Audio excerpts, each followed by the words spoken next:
Hi, welcome to Roll Call. I'm going solo, and I'm not nervous. Nah, no We nervousness have here. with no, but we have an amazing guest today, so that's going to take the edge off of me. We've got Dustin Hill. I will let him speak on his credits, but there are a lot of them, and even ones you may not realize Dusty is a part of. But this is roll call. Every end of the month, we take a break from our game and we do an interview with someone in the space.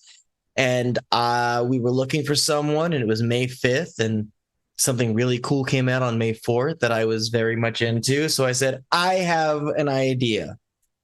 And thank you, Dustin, for saying yes. So let's get into it. First of all, thank you for coming. Who are you? What do you do? Tell the people, tell me. What do I do? I believe too much is the correct answer. But yes, hi, I'm Dusty. Use he, they pronouns. I'm so many things, but primarily you'll find me at a co-producer and player of Goblins and Gays. I am cast of Bring Your Own Mech. Cast of Anamamagiri. I am GM producer of An Unwavering Force. I run social media for Kaboa, which is a super cool South American TTRPG setting. I think those are the big primary projects now. I do other things like I write silly games, and am just a general nerdy person. A nerdy person. I just said that twice because I'm that much nerdy on the internet. Yeah. Well, we like nerdy people. We like nerdy people. I said it twice because we really like nerdy people. And you're in good company. So I'm going to start with the obvious question that you have to always ask. And so I'll do that now. What got you into TTRPGs? Like, what was your first game? What got you hooked like you are? And tell me about your first character. So I've always been into nerdy stuff, but tabletop games I've kind of like eluded up until I think I was like 19, like after high school. But one of my friends introduced me to a group of people. A mutual friend of ours, Trevor Bettis, it was a player in this, and their, I believe, girlfriend at the time was running a Pathfinder 1E game, needed another player. And I was like, this is the kind of nerdy that I guess I'm getting into now. And that's where it all started. It was, I think we were playing Rise of the Rune Lords, which is a 1E adventure path. And I played a druid named Aldwin Sanchez. They were a halfling druid. They had a pet wolf named, I think it was named Oakfang, but I only crit while rolling as the wolf. So the nickname became Crit. Um, they were very fun. At the time, I was reading, I think it's called the Iron Druid Chronicles, something like that. Fantasy book about a druid basically living in modern day and dealing with stuff like that. And it's like, I want to do this. And actually, Trevor was the one that actually walked me through it and helped build this character. And it was super fun. The game didn't last super long just because, like, planning, scheduling, that kind of stuff. But since then, I've been playing TTRPG since, mainly Pathfinder 2e as soon as it came out. Like we started doing playtest rules for that during a campaign of Reign of Winter, another Pathfinder 1e adventure path. If you haven't played Reign of Winter, play Reign of Winter. It's truly like a super fun book, and people have converted it to 2e. So you could try that. But yeah, Pathfinder 2e is my bread and butter. But I've also I just like playing a lot of different systems, like Bring Your Own Mech. We play Lancer, which is about mechs, and I love mechs because I watched Gundam and Power Rangers as a kid. So that's how you got into it. But yeah, just a path since then. By the end of this episode, I will have you commit to teaching me TUI. Look, I'll do it in a heartbeat. I love to. Hey. I said by the end of the episode. Let it fair. marinate. I'll let it marinate.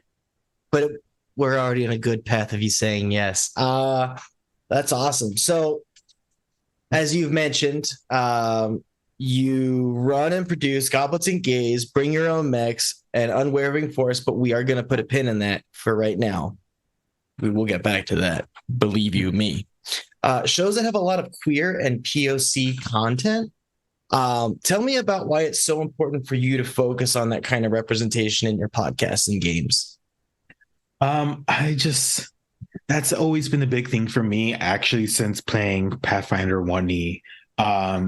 Because I think when I started making my own character, at the time there wasn't really great um, basically Latin America, South America rep in the Galarian world or Galeria, Pathfinder, Paizo, that kind of stuff. So I was like, okay, well, I guess I'll just do it myself. And I've been playing um, basically all my characters, no matter what setting they are, they're always Mexican because that's what I am. I am Mexican. So I always bring that. And then once I actually started listening to actual plays and consuming like that kind of content, I realized that that representation just wasn't really there. And it took me a bit. Like I listened to Adventure Zone. That was my first actual play podcast, actually, that I actually got into and enjoyed. But then like I again didn't really see as much, which like since then, since like 2019, 2020, that has changed like a lot. But there was also the same thing like, well, I guess I'll just do it myself. And have strived to involve more BIPOC people, more queer people, especially queer people of color, queer women of color, queer trans people, non-binary of color, because that's what I want to see. That's what I want characters to be. Yeah, and it's just something I've maintained since I've joined Goblets and Gays, which I started as a fan of Goblets and Gays, but like once I joined the cast during season 3, basically that turned the show into a half POC cast, which I'm very happy about. And yeah, it's just like it was the mentality of I guess I'll do it myself, and have been trying to do that since. That's freaking awesome. And I know you've worked with TTRP Gifts, like especially with a lot of the charity stuff that he does. Yeah. Yeah. And I mean, speaking of TTRP Gifts, one of my absolute favorite people in Truly. the space. You know who else I really love is Lonzo. Lonzo. He and I connected over a joke that I made off of Twitter, and we kind of vamped on it and just became super good friends. And I know that those two were both in a Capybaras team with you that you ran. And then apparently you also run social media for Kaboa. So tell us about Kaboa and Capybara's Tale. I might just have more questions also. Yeah, so Kaboa is a South American TTRPG setting, which initially was only going to be 5e, but like after I started working with them, they decided to branch out for it to be in Pathfinder 2e. It's also going to be one of the premier like adventure paths, I guess. Not adventure path, that's a Pathfinder thing, but pre-made adventures for Tales of the Valiant from Kobold Press. One of the first adventures are going to be from Kaboa.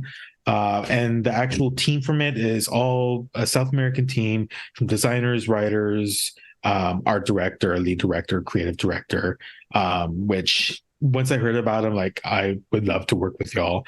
And I've been doing the social media from them basically since the beginning of the year.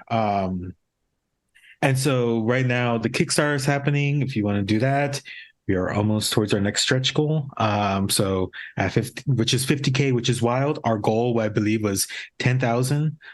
So we're almost at 50K. Super rad. There's about a week left. But yeah, so I decided like, let's run Kaboa in Pathfinder 2e, since I'm like the Pathfinder 2e person.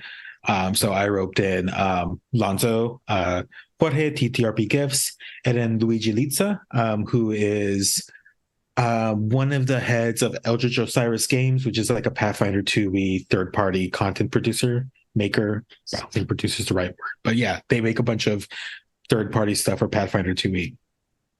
And so I set the game in Koboa. They are stone seekers, which stone seekers are kind of um like like Pathfinder. The Pathfinder Society are like the adventure groups for the name of that is slipping me, but yeah. And it's up on Goblets and Gaze because again, one of the co-producers, so we put it up there. If you like cute animals and uh fighting colonizers, you should go listen to that. It was very fun. It's about 2 hours. The cast, wonderful, brilliant. And I was the one running it, but I was mostly just there for the ride. It was great. Yeah. Did Jorge pet any of the animals that were cute animals? Oh, absolutely. Yeah. And Jorge had their character. It was a pet sloth. Um, and Jorge's character was a ghost, which if you know Jorge is on brand. And the sloth was also a ghost. It was very cute. It was very great.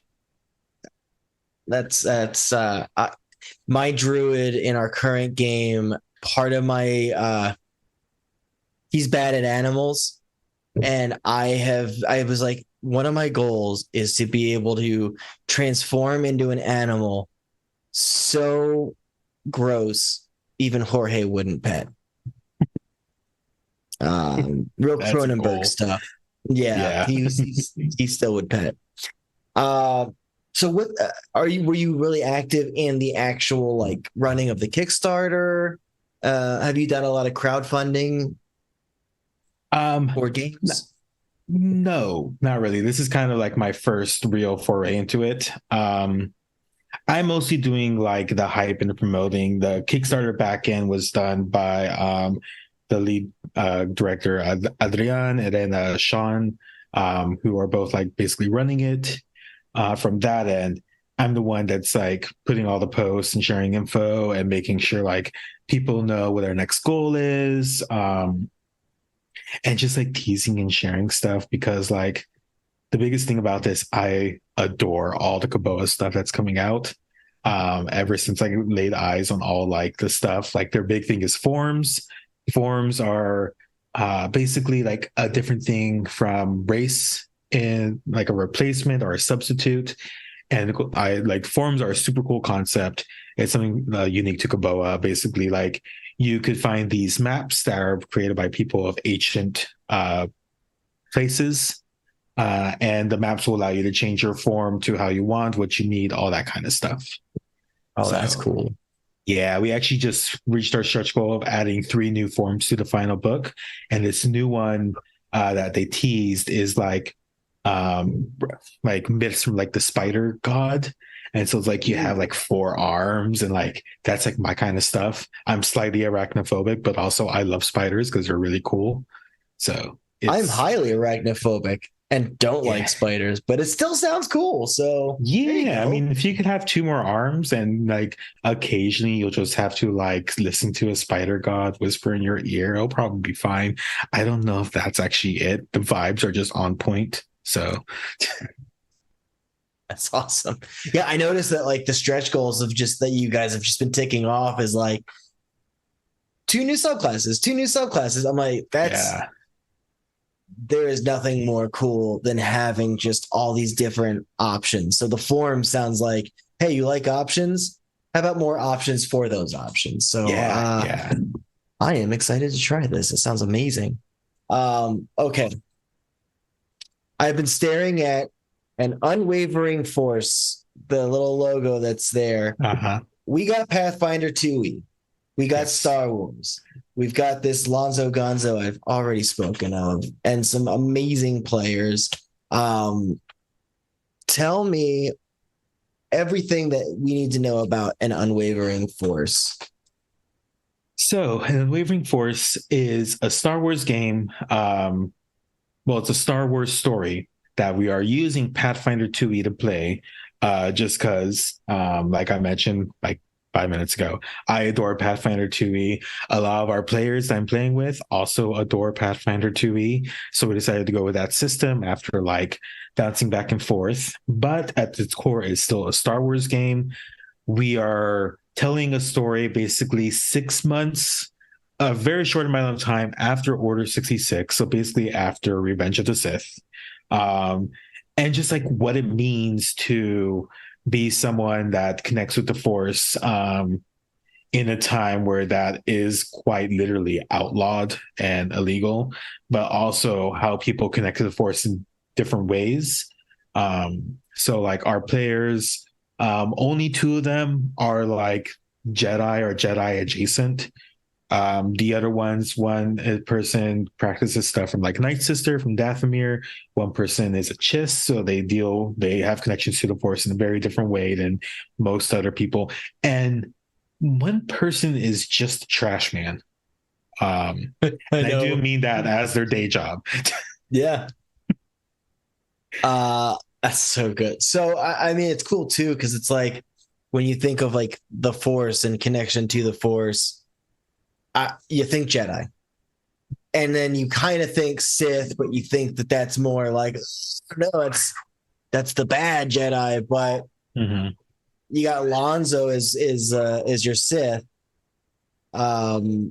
so you know that there's more to it than just the bad guys are the Sith. Because I saw, and it's just cool. Like, spoiler alert, looking for his brother is such a cool, like, what a cool concept of just these were Jedi's training Jedi's that were right after the Order 66. And Lonzo, the Sith, is looking for his brother is just such a cool, and I love the voice modulator. Oh yeah, that was something that Lonzo brought into the first recording, and it worked so well. The end of episode 1, like I've had the idea planned since we recorded that episode.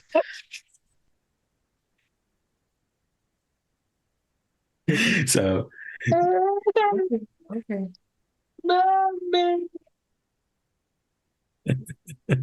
Hi, I'm a dad. Sorry. yeah, yeah.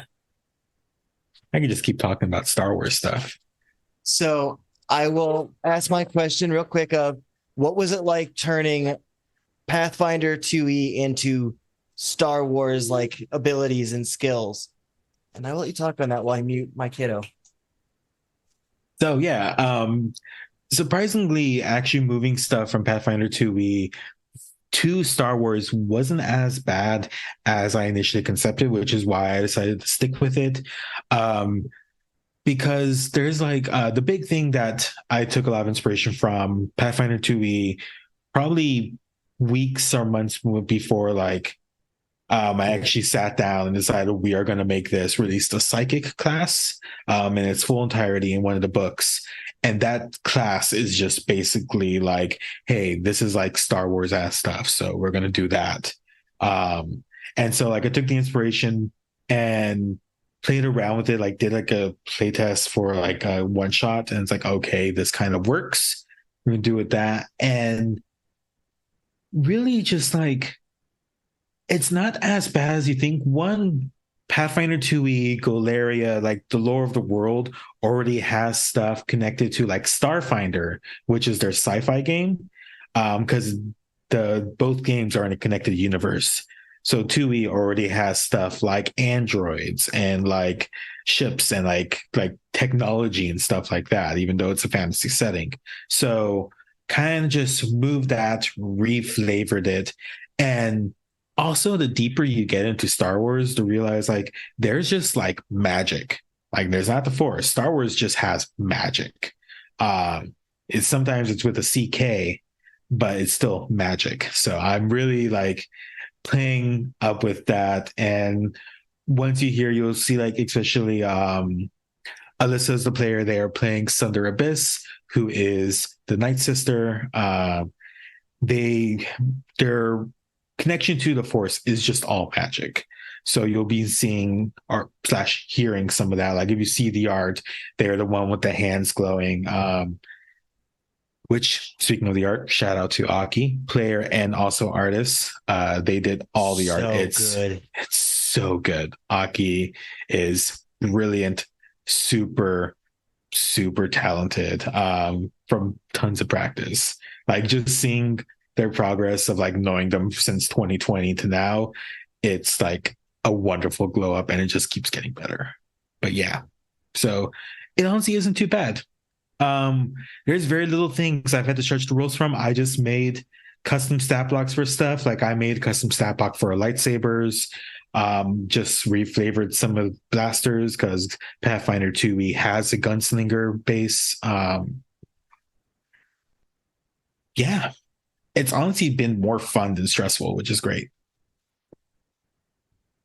Yeah, I swear I thought that the reskinning. Buddy, I need to talk for a second. I'm so sorry. Question from That's How We Roll. It seems to me that Star Wars fandom generally had less queer rep than other fandoms. Would you agree? And why do you think that is? Absolutely. Just I wasn't into Star Wars for a very long time. Like I was into Star Wars as much as like growing up, like 90s, 2000s, living through like the release of the prequels and all like the games that came out. It's just yeah, but it wasn't until recent like, okay, like Star Wars is getting cool. Mainly shout out to A More Civilized Age, which is like a Star Wars podcast. They started doing a talk back on Clone Wars. And so I started listening to that. And they are the reason why I'm super into Star Wars, because they just like go into the kind of conversations that I like to see. But they also like definitely point out like there's very little to no queer representation whatsoever. And I think it's just like Star Wars was written by George Lucas. He's great, but that is a straight man if I've ever seen one. And then just going on, they were definitely stuff like, oh, this person, yeah, definitely. They may be kind of queer, but they're never going to be written like that. And then they got bought out by Disney. And then that's just made the representation very sparse at best, hinted at most, which is kind of like, hey, again, we'll just do it ourselves. So I couldn't tell you why. I feel like at least now, a lot of my friends that enjoy the show are definitely queer of some variety, but just I wish there was more. I wish there was more queerness, especially some of these characters. How could they be straight? Have you seen Asajj Ventress? How could they be straight?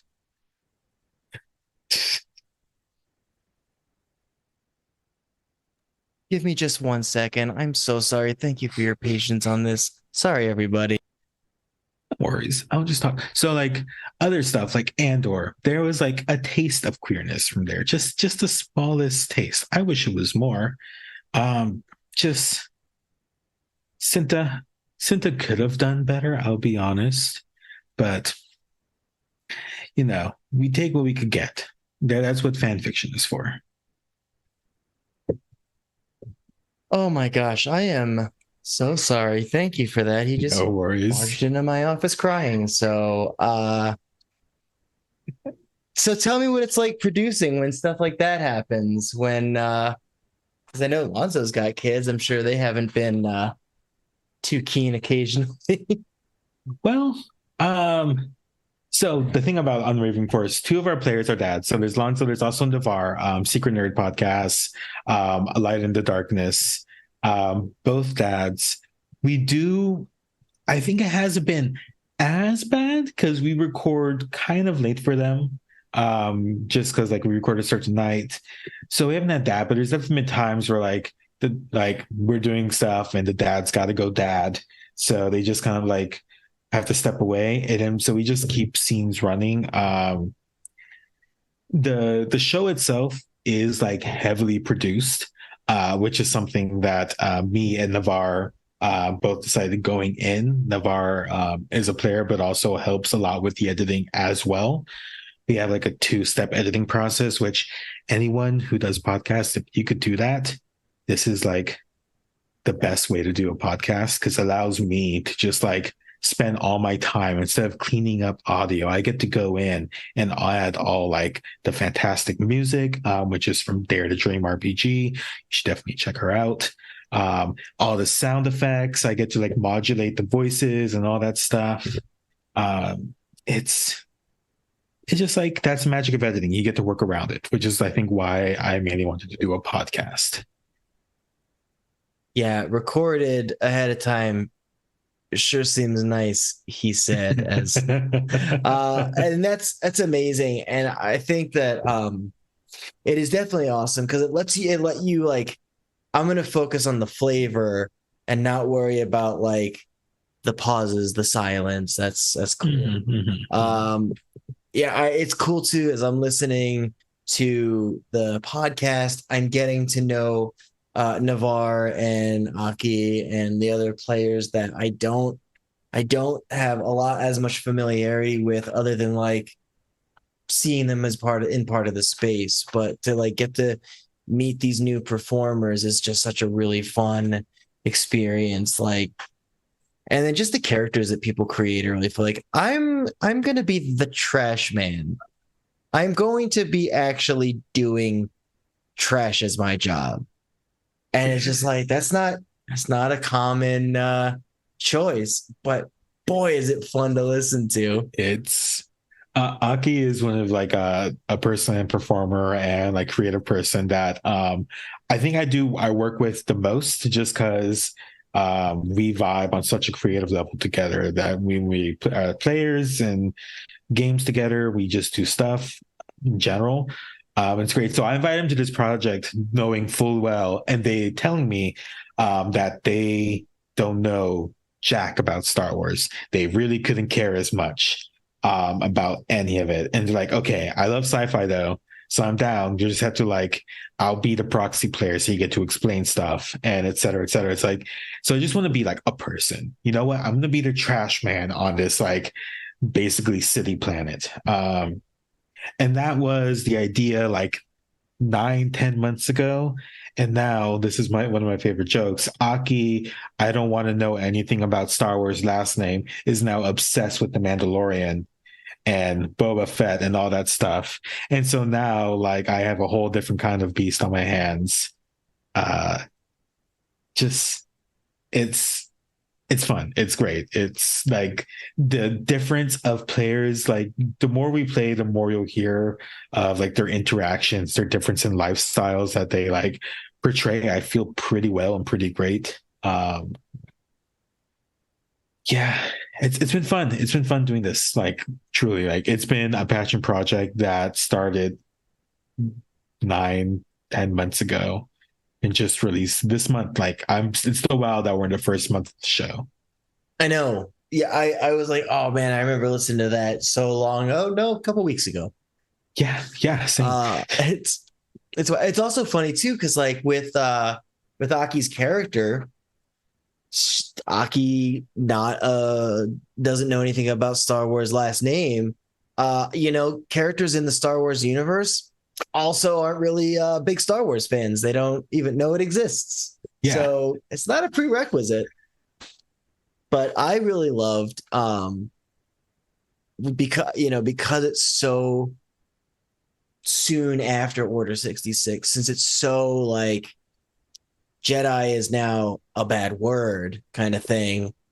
Not just Lonzo's character, but the brother being like of a Jedi mindset, but also on the run and also a little bit more to it. Like that, for me, that is such a cool character. The introduction at the bar, where he's like, I think it's a bar, where he's like throwing out like, and they're like, hey, don't say Jedi. Yeah. Like, yeah. What are you doing? Yeah, that one was that was fun. Yeah, it's that's Navarre's character. It's funny. So when Lonzo joined the cast, Lonzo did the things like, okay, does anyone want to play siblings? And so Lonzo and Navarre meeting for like Lonzo Staple, like knowing each other for just like Twitter mutuals and talking in our like a group like server for maybe like 20 minutes. Like, yeah, we'll be brothers. And the twins, the brothers, the twins, truly one of my favorite character arcs that's happening. This is like a teaser that you're not going to hear for like 4 months, but they had an episode together. They had a scene together that was just like, this is what podcasting is about. This is what telling stories is about. It was so good. The rest of us were just like sitting there watching, reacting. It was they're both brilliant. Like Lonzo is a brilliant like player, such a supportive and really awesome person just as a person, but such a good like antagonistic like person to bounce off of as a player. So good. And Navarre plays Oscar really like steadfast, but also like naive, confident, but like unsure about everyone else around them. Like I could go off about all our players. I love the characters so much and how things are going. How does it feel to you to just, especially, I mean, this is one of the things I would think would be hard about banking episodes and banking content is like, I'm sure you just want to talk about it all the time. Oh yeah. Like I'm sure that scene you're talking about, you're just like waiting for the person to just be like, hey, did you see that episode? Or did you listen to that episode? Yeah. Okay. Here are my thoughts. Do you? So one thing is, do you have someone that you basically that has like has the friend DA kind of thing where you're able to kind of release some of that like I really want to talk about this thing I really can't talk about. Do you have someone that you get to bounce all of that off of who's not cast, obviously? Yeah. Actually, funny enough, when I can, good friend Trevor, because Trevor is actually like my go-to Star Wars buff. He knows anything and everything about Star Wars. So like I'll just sometimes just text him like, hey, like does blah blah blah blah blah blah like is that a thing? Does that make sense? And then get like a 4-paragraph response. I'm like, yeah, sicko mode stuff. This is what I like. But yeah, like that specific thing, especially like being the GM, I also just can't tell my players what I do. So my workaround for that is I mentioned that the show is like heavily produced and that stuff. So you'll hear some of it in these earlier episodes. There's going to be a pause where there's not a lot, but I reach out and get guest people to do like basically recorded voice lines to like jump in. So I think episode 2 is the first time you hear something from Katrina Dent. Fantastic person. Also like a huge Star Wars nerd and buff. And they did just a killer voice line that we recorded in Zoom. So just like, okay, she's like, okay, you're gonna find something, and then you hear this, and then I just mute myself and then just play the audio so I could get like that fresh reaction. And it's been so fun. Like, and I'll even record just like monologue bits or stuff like as like bumpers. You're not gonna hear them. You may hear one in tomorrow's episode, because episode comes out bi-weekly on Thursday. So maybe one tomorrow. If not, it's going to be the one episode after. But stuff that's just like for me and the players, not necessarily the characters, but because that's just like how I like telling the story, because I'm treating this show as much as it's an actual play. I'm also treating it like a radio drama in the way I'm editing it, because I just love that format. Yeah. You got Lonzo in chat right now who is just like, what? Yeah, you've come to the right place as the player who wants to. And I mean, if you've got any questions that you want to ask Duff, it's for you too, Lonzo. Speaking of Luthen, they want it. They gotta get it. I mean, I'm told I'm not allowed to let you off of my show until we know. Do they get that shit? Do they gotta get it? They gotta get a ship eventually, even though they have a ship. Y'all have a perfectly good ship. It's the trash ship, the turtle tanker, the trapezoid, if you would.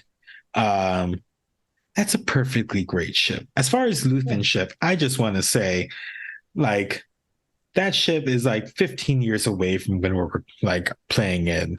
So like I don't even think it's made yet. Who could say? Not me right now at this very moment. But who could say?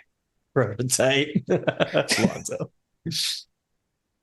Um, what have you found to be the most challenging aspect of creating a Pathfinder Star Wars world? I mean, I gotta say, I'm surprised that you were able to make these characters, these abilities and types work with the Pathfinder. So, I mean, Pathfinder though is so customizable that it's definitely a good choice. Do you use any Starfinder stuff, or is it all exclusively Pathfinder?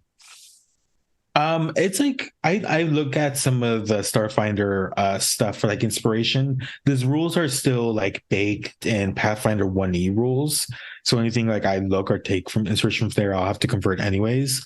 But Pathfinder 2E is just so incredibly customizable and just the stuff like having players like move stuff with their mind or use these spells that'll make sense isn't honestly too bad. I think just the most challenging thing is making encounters are just making stuff for the players that don't feel trivial. Just because we're doing a lot of homebrew, a lot of like extra rules. So the players are actually dual classing in Pathfinder 2E, which just makes you super, super strong, which is the vibe I wanted to get in. These are people that are incredibly capable. Even like when they're still learning, are still so much more stronger and capable and like on top of things than just the average person. So I really wanted to get that across, which is like another reason why we chose Pathfinder 2E. We've had mostly, I mean, I'll be honest, even up to where we recorded, there's not a lot of combat in our show.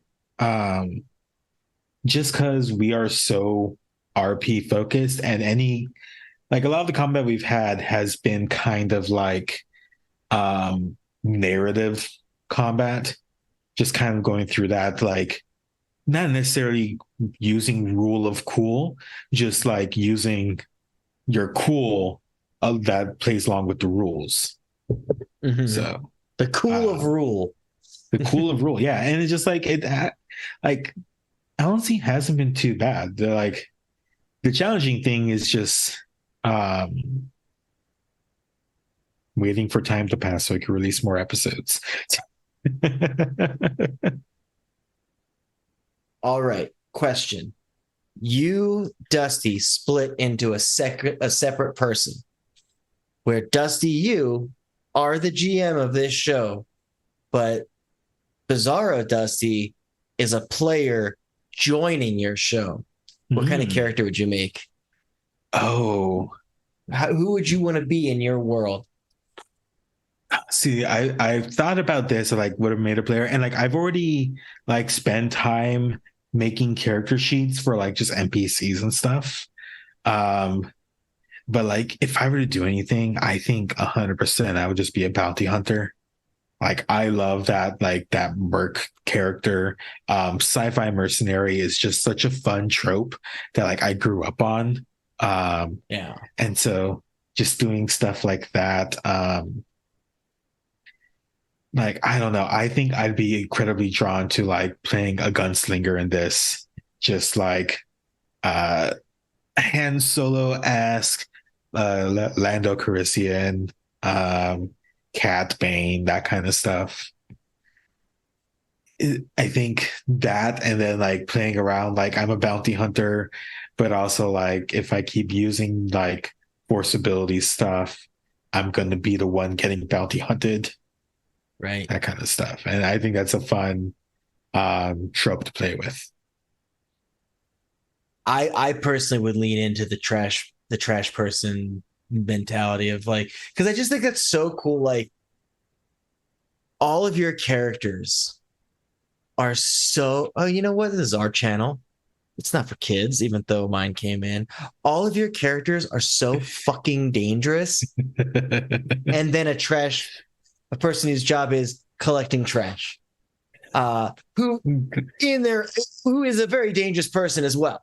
And super capable, but like just like the sort of like the introductions to everybody was so like oh shit, oh what, and then you've got like pissed off about like having to like clean up someone else. Like I just collect the trash, I don't clean. Like it's just, I love that, like that veer. That is where I would lean if I were to create a character in this world, is something that you have to find why that character is awesome and not have the like, I mean, bounty hunter, you know, like not that it did it isn't awesome, because of course everyone, I mean, that's fucking awesome. A bounty hunter, a Jedi, a Sith, a dream come true.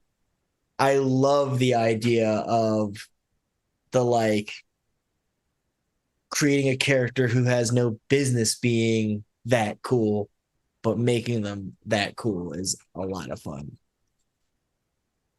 I think Aki's character is just so fun to play around with, because also like Aki's character like is a person, but also like they're a person that also just has like a family and like other relationships outside of that.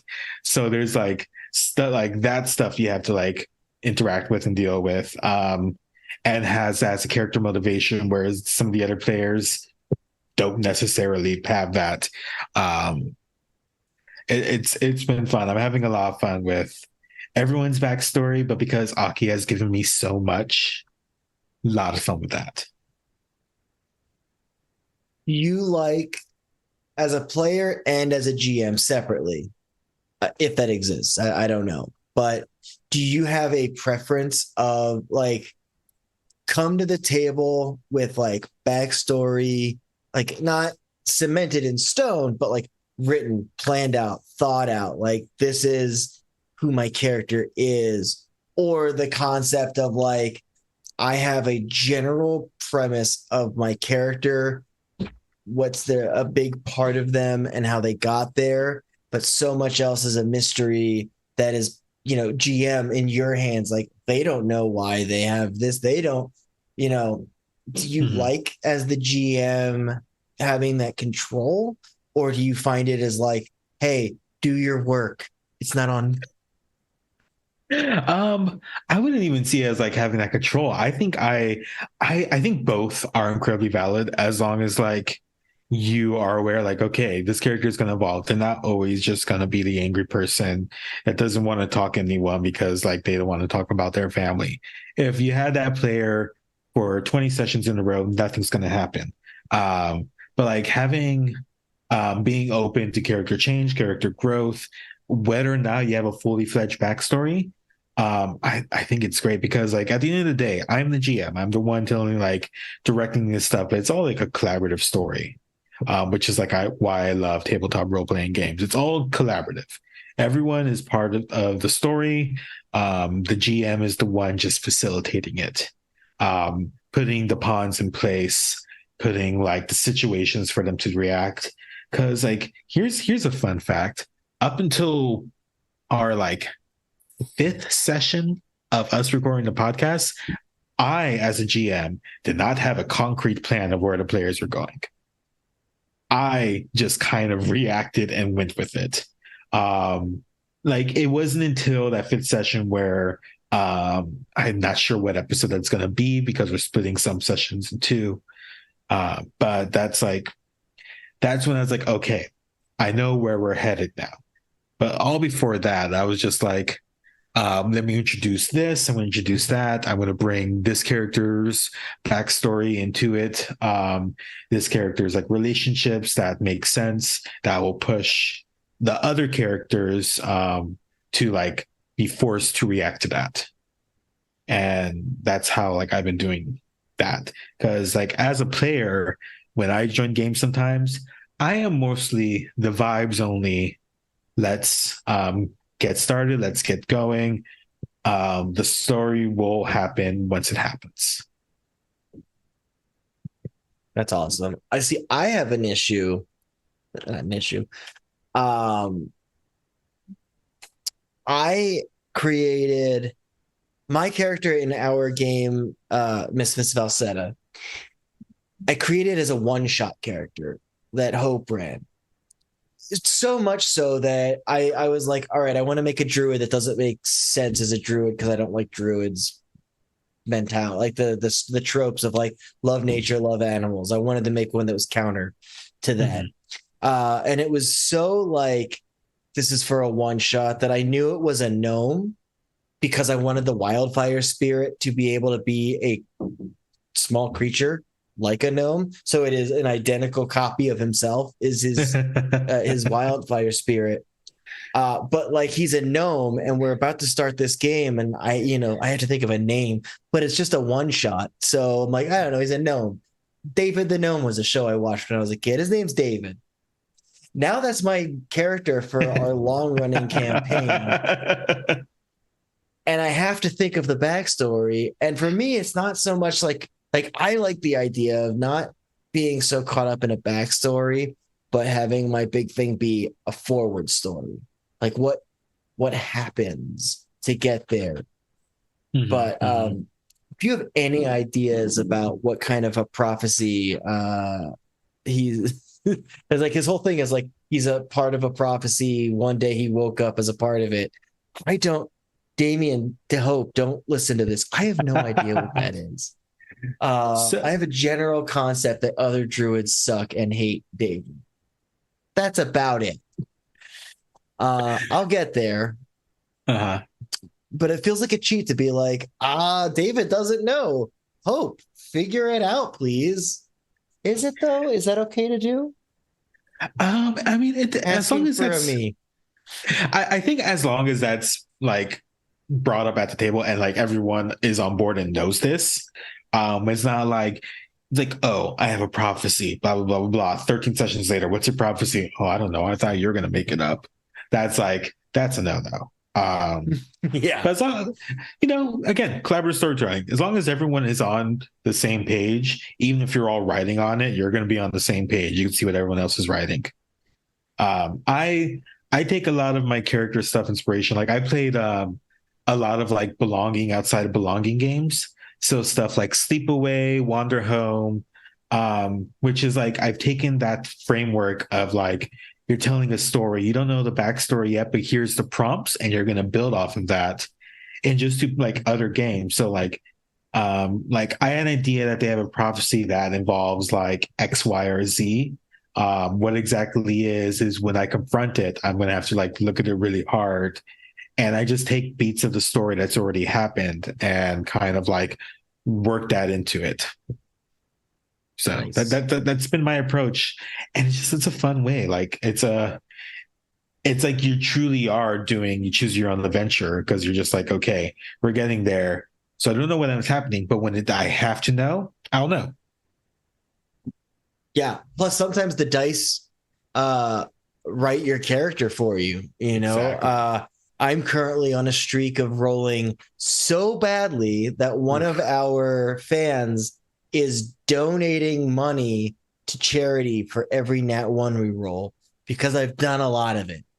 But it's like I'm now weaving into my story. There's a little bit of a resentment to how good at stuff everyone else is and how like even the stuff my character is good at, someone's better at it, right? So like there is becoming Fallen Angel in chat is the one who is donating to charity. Shout out. Fallen Angel's amazing, and if you're in our Discord, is posting just some of the coolest art. They just draw such amazing stuff.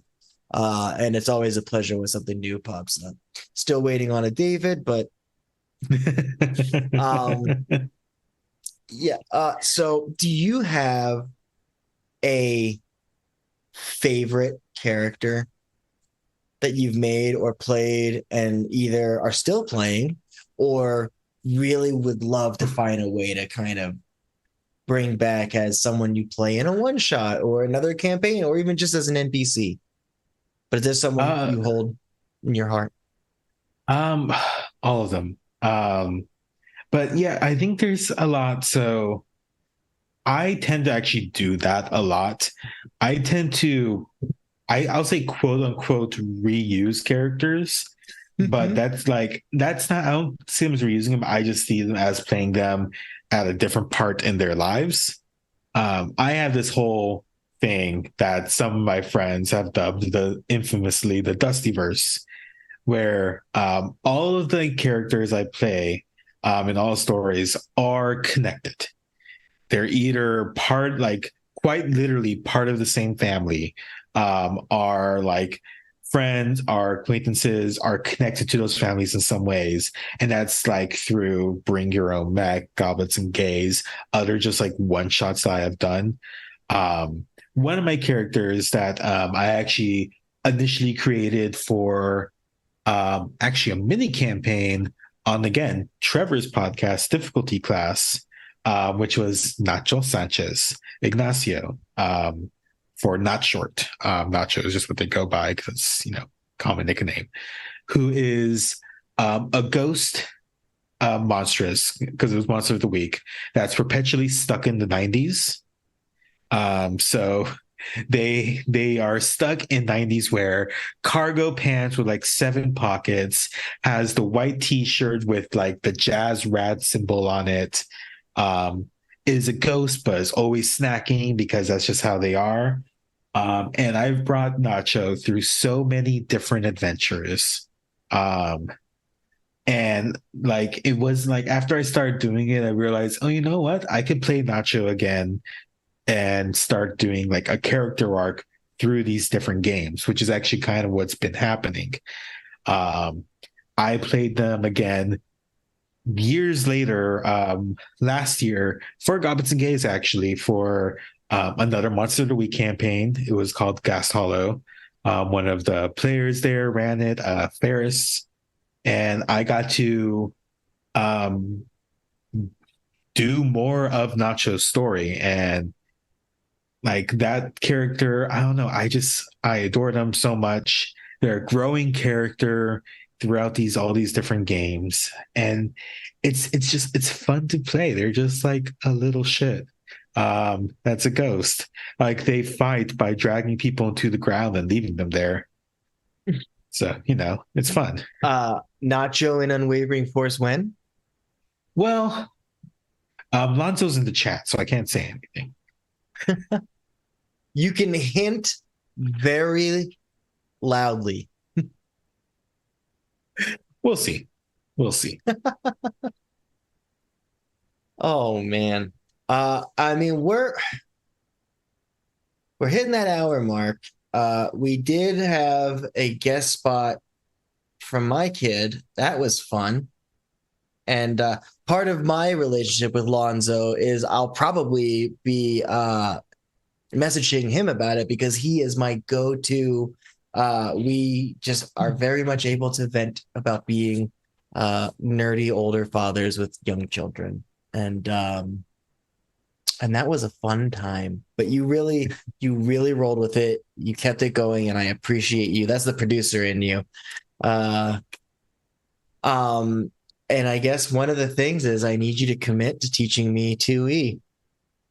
Look, just once we play schedule Tetris, absolutely. I love 2E. I'll run a one shot, whatever.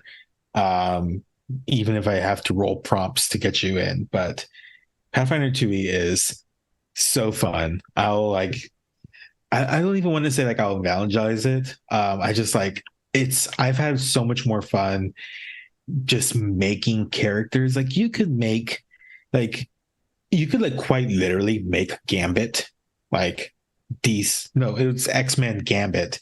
But like I played a rogue character who I just had a deck of cards and those were my weapons. It's just like that's literally something you could do hardcore rules as written, and it's ridiculously fun. That's If you could think something you want to make, I can help you make it in Pathfinder. I mean, I'm sold. Let's make it even more challenging and make sure that Lonzo and Trevor are able to be in it. Then it'll never happen. It'll never happen. But yeah, I'm excited. I listened to some actual plays that are 1E and 2E now. And it seems difficult at first, but then like with any other thing, if you listen to, it doesn't teach you the game, but it opens your mind to understanding the game as it's taught to you. And I mean, even that crunch looks delicious. It's not the crunch isn't as bad as people think. Just like big numbers sometimes scary, but number big doesn't mean number bad. Yeah, 2E seems to be like number big all the time. Like as you level up, it's like, oh yeah, I rolled a 46, and it's like that's not a crit. It's like what? Yeah. No, that's how the numbers go up. It was worse than 1E, let me tell you. I will say 1E I have less of a love relationship with, just because like there was like so many like other rules in it. I think 2E is incredibly polished. There's still some stuff like here and there, but like at least I understand how grappling works in 2E. I couldn't tell you for the life of me, like, if you said, tell me how to do grapple in 1E or you fall off a cliff, I guess I'm flying. So well, I absolutely look forward to it. I'm gonna hold you to it, as well as please hold me to it. And I want to play more. Like Monster of the Week, never played it. Want to play it so bad. So fun. I've played 5E. I've played Alien. Had a good one. We play. I love stress. The idea of stress dice is such a cool concept. And then we sort of played Lonzo, and I sort of played It Came From Beneath the Sea, but it was just like the core rule book wanted to be so clever that it made understanding how to build a character so difficult. And like it's like we were like, okay, I think my dots are in the right place. They probably aren't. And then it was a lot of fun, but I for sure wouldn't be like, oh yeah, because of that system. But that's about it. I really am so open to trying all kinds of systems. I just don't exactly have the opportunities like I would like to. Yeah, that's a mood. But I mean, you've already committed to 2E, so yeah. I mean, there's one. Thank you so much for joining us. I'm so glad that the question of who should we get on came right after I was like, this podcast is amazing. Because I've known you for a little bit through Twitter, through Alien Fire Team, but just it was like the right time for you to be like all I was thinking about when it was like, who should we get as a guest? And I was like, I know someone. Well, I'm very glad to have been on. It worked out great. Thank you again. So let's tell these fine folks where they can find you. And also, I don't know if you've hit the 100 mark yet, but I know you were like 3 or 4 views on the first episode. Yeah, from 100 views. Yeah, which is like wild. Again, like a month is coming up. We're not even there yet. Episode 1 of Unwavering Force is at 97 listens right now. 3 away. So, I mean, if you want to listen to a Star Wars show that's using Pathfinder 2E, check it out. It's on most things.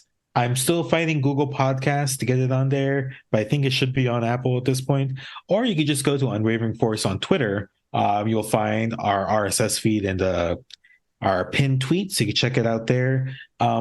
We do shorter end of episodes, so it's good for like a long commute, that kind of stuff. It's an all BIPOC podcast, very queer, very fun, heavily produced. I just again want to shout out to Dare at Dare to Dream RPG. They allowed us to use their album Cyberpunk Funk for all the music in the show, and it's been so good. It fits It's really perfectly. amazing. I there's motifs for all the players, which I've had lots of fun like playing with that. Definitely check out the show. I'm really proud of it. I'm really proud of the story we're playing, the story we're telling with the players. Episode 4 comes out tomorrow. Episode 4 is going to be titled Compromised. So you can check that out. That's going to be releasing in the wee hours of the morning. But I mean, by the time you wake up tomorrow, it'll be there. Yeah. So if you're in chat or you're watching on a VOD or you're listening on YouTube or what have you, Unwavering Force in your podcast catchers, however you listen, get in there, get them to 100, but also learn to freaking love these amazing. I had to really force them to release early. Look. I'm maintaining the schedule. I'm getting Lonzo and Navar both tell me to switch weekly, and it's like we're doing bi-weekly. There's a reason for this. Though that may change for something coming up soon, actually. So maybe they'll get their way. We'll see. We'll see. Okay, so I want to wake up tomorrow and episode 1 is hit that 100. So Fallen Angel, anyone else, Damien, who is producing, if you haven't listened yet, I am assuming you have, but you better. I could talk to you forever. If I don't say we're done, I won't stop. And that's the trouble you get having me host. No one's here to tell me, all right, that's time. I think for the 5th time, Dusty, it has been an absolute pleasure.